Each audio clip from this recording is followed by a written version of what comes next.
দীর্ঘদিন সংস্কার না হওয়ায় চলাচলে অনুপযোগী শেরপুরের বিভিন্ন গ্রামীণ সড়ক ঝুঁকি নিয়ে চলছে যানবাহন। এসব সড়ক মেরামতের দাবি যাত্রীসহ চালকদের। দীর্ঘ ৬ বছরেও শেষ হয়নি তার কাজ। জামালপুর শেরপুর বনগাঁও সহ ৩২ কিলোমিটার সড়ক নিম্নমানের সামগ্রী ব্যবহারের বিষয়ে জানাজানি হলে পালিয়ে যান ঠিকাদার প্রতিষ্ঠান। নতুন করে আরেকটি প্রতিষ্ঠানকে কাজ দেওয়া হলেও তাও বন্ধ রয়েছে। এ অবস্থায় প্রতিষ্ঠানের বিরুদ্ধে আইনগত ব্যবস্থা নেওয়া হবে বলে জানান সড়ক ও জনপথ বিভাগ।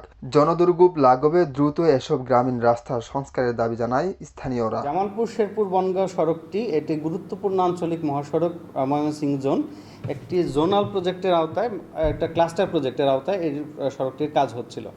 এই সড়কটি ময়মনসিংহ জোনের আওতায় যে প্রজেক্টেতে ছিল সেই প্রজেক্টের আওতায় কাজ চলছে। প্রথমে এই কাজটি কাজ করছিল তুর্না এন্টারপ্রাইজ, শামীম এন্টারপ্রাইজ এবং একটা যৌথভাবে কাজটা ক্যান্সেল করে এবং তাদের জরিমানা করে তাদের বাতিল করে পরে নতুন করে টেন্ডার করা হয়। নতুন করে টেন্ডার করার পরে এই কাজটি পায় তমা কনস্ট্রাকশন লিমিটেড। তারাও এই কাজটি নিয়ে একটু ডিলে করা শুরু করে এবং গড়িমসি করা শুরু করার পরে আমরা তাদের বারবার চিঠি দিয়েছি এবং তাদের বিরুদ্ধে ব্যবস্থা নেওয়ার জন্যও আমরা বারবারই করেছি।